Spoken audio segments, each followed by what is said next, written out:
I'm really excited to actually interview someone whom I've known since she was in high school, and I can't believe she's a 41-year-old mother active in the Coast Guard. Her kids age from 5 to 15. Plus, in the midst of all this, as a mother, she earned a double bachelor's, right, in Hmm. philosophy and communication while doing the motherhood and working. I love the way that you said parenting is hilarious, tearful, anxiety-ridden, entertaining, and just a learning experience, right? And what I love too is when you said there's nothing more powerful, right? The amount of love involved in just you are parenting and raising this little baby and you're doing it 4 times. I would love to hear about your story in after having 3 kids. Oldest is 10, and then you decide, I think I'll add on a fourth. Yeah. So my husband and I, we've been very passionate about adopting from even before thinking about having children until we were ready. We always talked about adoption, and it was something that we had always wanted to do. We just weren't clear on how to do it or how to go about it. But then we ended up having our own biological children first, and we had 3. And then we decided, well, you know what, maybe maybe we're not going to adopt. Maybe we'll just foster. We still want to help. We want to give back. And, even if we can help a child in need for a temporary time from their circumstances, we still want to help out in the community in that way. And we did. We fostered a few children for a few years, and then we decided, you know what? What's another one permanently? We've got 3. We've been taking on siblings, fostering siblings, and we were just like, it wouldn't be too much. We definitely did want to bring home another child permanently, so we decided we're going to put in a word to the foster agency and say, if there is one that is in need of a permanent home, we're open to that. So our littlest one came along, and he was 1 week old. We brought him home from the hospital, and we were able to adopt him at 2 years old. And so that, I guess, full circle, we didn't know what we were into when my husband and I decided that that's what we wanted to do from the beginning. After we had our own biological children, we thought, oh, it's off the plate, but we'll just try out fostering just to help. And then we couldn't help ourselves, with our 4th. So we're Wow. like, So how do you, yeah. we were just talking about it, balancing 4 kids, 5 to 15, and now you're on another island because of your work. So how does that even work, even when you were in the same household, to have 4 in so many different, right, the wide age range? But it's like you and your sister, right? Isn't there like a 14-year difference or so? There is a 14-year difference. 14-year difference.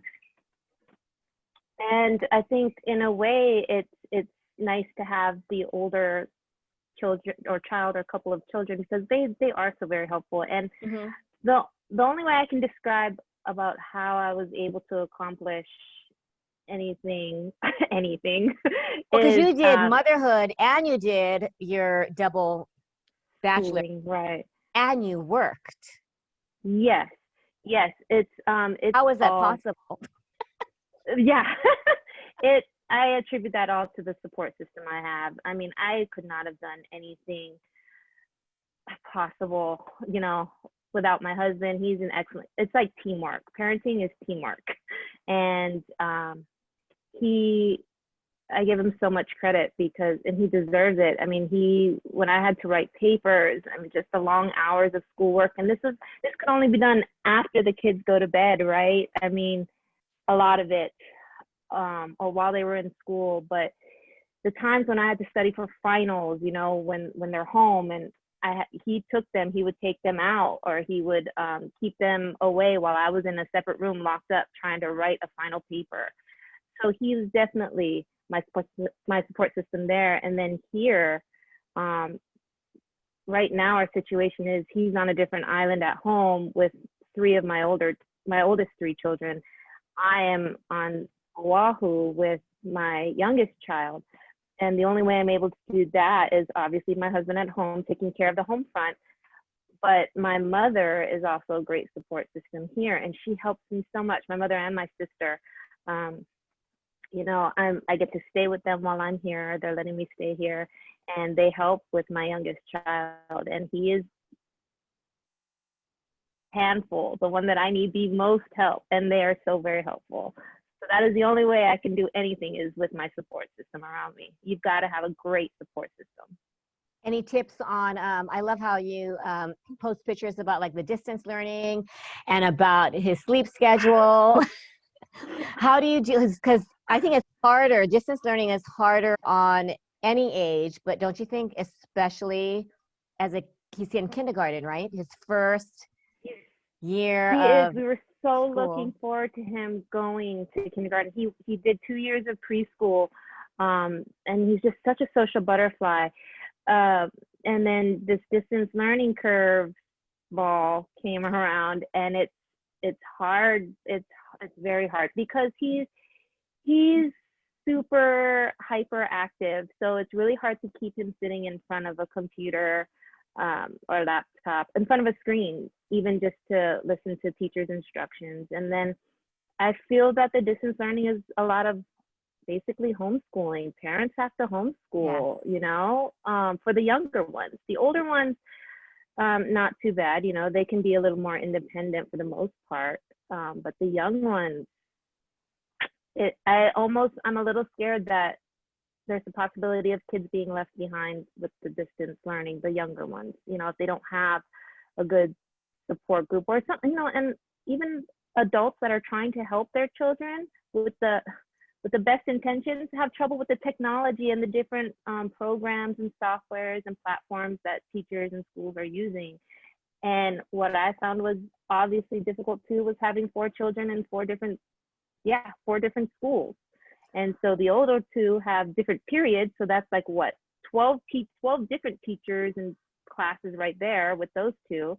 And then I've got my other elementary aged child. Thank goodness she's only got one teacher. That's a different school with different communications. And then now my youngest, who's got two different teachers. Oh So my gosh, it's so a lot you're to keep up actually with. really multitasking and communicating with all of those teachers in multiple grades because of four And kids. and trying to figure out what is expected of them, what is their schoolwork. And I know the teachers are doing the best they can with communications.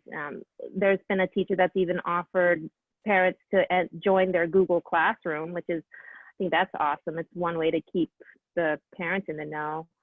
But the distance learning is definitely something to get used to.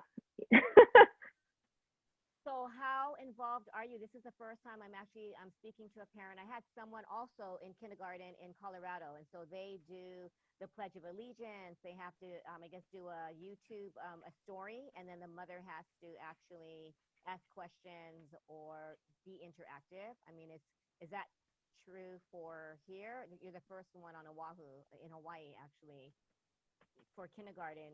How involved are you on a day-to-day basis if school just started? So I am sitting there with him on my days off. I do have, because of the COVID-19, there is a special work schedule that I'm on, which affords me some days off throughout the week. And it is a required duty to sit there next to my child, and from 8 in the morning till 2 when they get off. I am sitting there next to him the whole time, because there is portions where he is like a Zoom type of deal in the classroom, and then there's independent portions. Um, and because he's in kindergarten, he has to be guided and directed through a lot of these. And with his hyperactivity, you kind of have to try and keep him focused. So it is just, yeah, from the Pledge of Allegiance all the way to the end. So sign off time. Do they have lunch, like an hour lunch? They do. They do have lunch in between. They do have some breaks. Sometimes the online sessions with the classroom Zoom type, finishes maybe a few minutes early, but then that's just a tiny break that leads into the independent section of, they use different platforms for math and reading to do on their own. So there are some breaks, and I look forward to them just as much as my child does. That's when we're stuffing our face real quick. Yeah, with food. Do you have to work during the academic portion, or do you have flexible work schedule so that when you are Coast Guard mode, what happens? So I have to actually physically go to work. I cannot telework with what I do in the Coast Guard. And so my days off is when I am strictly, next to my son, making sure he's doing everything for school. And then this is why I say it's excellent to have a great support group. And I don't give her enough credit too. My sister actually, she's able to stay home on the days that I work. Wow. And So she your takes over. substitute teacher, parent. Yes. So somebody always constantly has to sit by him. And that is actually expected of their kindergarten class. The school expects to have an adult or a responsible older child, sibling or grandparent or whoever, sitting next to the child throughout the whole time. Wow. So any tips that you have for parents who are in your shoes? I think kindergarten through even second or third grade. I mean, even some of the fourth graders, it depends on, right? I've had parents who, even with the Zoom, when I tutor, they're like playing with a Rubik's Cube, or they're laying down and I have to say, come on, sit up. What do you do? Because no matter if you're 5 or 9, that attention span, right? I mean, you're, like you said, you're sitting in front of a screen. It's really hard to keep academics exciting and entertaining. Okay, so sometimes the breaks just aren't enough, especially if you have a child who's a little more on the hyperactive side. I've learned to not butt heads with it, really, is so to speak. I pick and choose my battles with my youngest. The things that I let slide with him, I would have never let slide with my other kids, because his attention, he will make a big deal out of it, and I don't want that in the classroom, the virtual classroom. I don't want him disrupting the other students. So a lot of the things that he does, I so want to correct him, but I let slide because I'm just like, you know what? This is just the way it is. Sometimes some things you just have to accept. The things, obviously, he does get corrected on stuff that the more, how do you say? Can you say one example things, of like something that you wouldn't let slide? Okay, let's see. He likes to stick his entire face up to the camera because he likes to see himself. So you'll see an eyeball or his nose, or he'll open his mouth up to the camera, and he does that daily. You would think at the first couple times I've scolded him not to do it. He continues to do it. So that's one thing. I'm just like, okay, no, you need to sit down, and I have to, move him to his chair. But there's other things. He likes to lift up his shirt. He just wants to. He's a class clown. But do you notice that other kids also, though? He can't be the only. So do you see other kids doing that though, or having a hard time focusing? I mean, they're all 5-year-olds, right? They are. It's funny because the girls tend to be the better listeners in the classroom that we're in. And there's another boy who's sometimes he'll start fidgeting with his pencil, but I think my child is, I'm the proud mom. My child is the class clown. So, that I do leave some things up to the teacher to correct, because I notice she corrects some of the other children. So for the minor stuff that I let slide, I let the teacher catch. And the child, I think, listens more to being scolded publicly. Definitely. Than, if I'm over here muting and scolding him. So it's just, okay, so it's a lot of letting some things slide, because it's picking and choosing your battles. Because I've found that when I do get on him constantly, he's out of it. Definitely. He's in an angry mood. It just progresses his pent up energy. If I'm constantly trying to Right. And that's constrain what, him, yeah, I think, him, I think a lot of parents realize yeah. that. And then when he becomes So a teenager, can you imagine? I think that's when you really learn to let go, because you know that the no, more you I don't want say, to.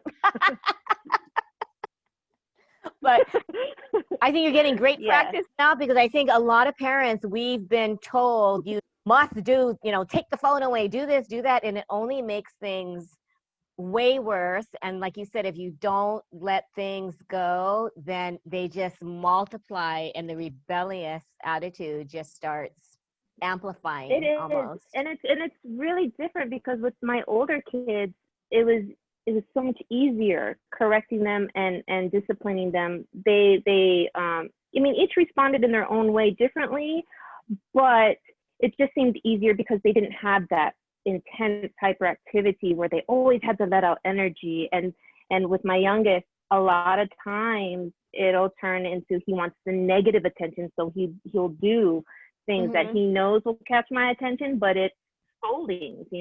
And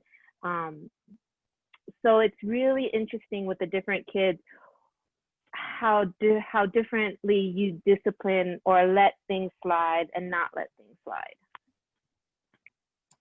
So you're learning a lot about just dealing with different personalities. It's almost like work, though, don't you think? When you have different coworkers, and you know that certain people will behave differently. And so don't you think children sometimes prepare you for like the oppositional people or difficult people in your life?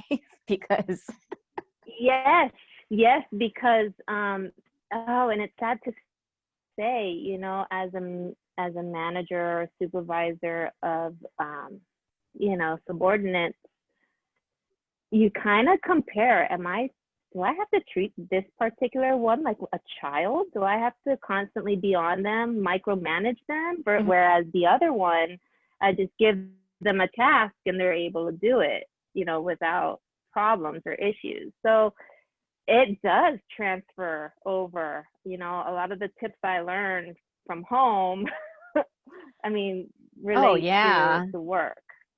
Which is why I think So, children do prepare us to work with, different adults. And when I look at raising children and how working with attorneys, working at, when your mom and I used to work at the psychiatric hospital, that all, I mean, prepares you for just, it's not even the age, don't you think? It's not even age. It's really personalities, like you said. I mean, here you are managing people, and then you just think, wait a minute, okay, their mentality might yes, be of a 8-year-old. You have yes, to. yes.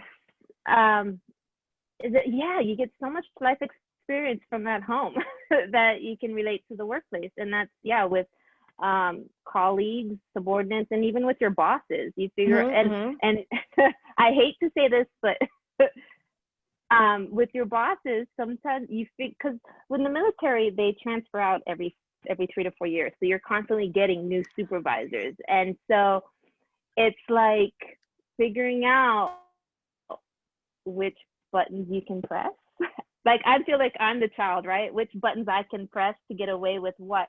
I mean, it's not exactly what I do, but it's kind of like that, like, okay, well, this particular supervisor likes the office this way or runs it this particular way. So we know what's more prioritized um, this with this particular supervisor. So it's about working with different personalities. And with my 4 kids, oh my gosh, they're each all separate. I think I've run the gamut here. I know. All the different Wow. personalities. It feels like it. Well, and I think that's what makes motherhood challenging, right? And you have 4. I think people sometimes, whether you have 1 or 4 or 6, sometimes I mean, I admire you. I just can't imagine, but sometimes don't you think 1 child can be equivalent to sometimes 4, depending on the situation, right? You Yes, just have, like right now, right? Sometimes yes, with your 5-year-old yes, and my 18-year-old, I think, wow, this must be like triplets, or depending on, like you said, the yes, button pushed, Yes. Like we were talking about being a people pleaser. If you have a child who's a people pleaser, it's much more, it's just less stressful. And yet you want that strong-willed personality. They, there's a lot of pluses. They'll be, right, they'll know perseverance, and they'll know, determination, and they won't let anyone tell them what to do, which is kind of good. But as a mother, you don't like that personality. So as we close, Yes, when what you're do you think? trying to Yeah, when you're raise trying, yeah, them. when you raise them, you're like, oh, I don't want this. So as we close, what do you think parents, I mean, you have a lot to offer. What do you think if someone has a very strong-willed kindergartner, or even, whether he's a kindergartner or 16-year-old, what is, when you said to, oh no, you're frozen.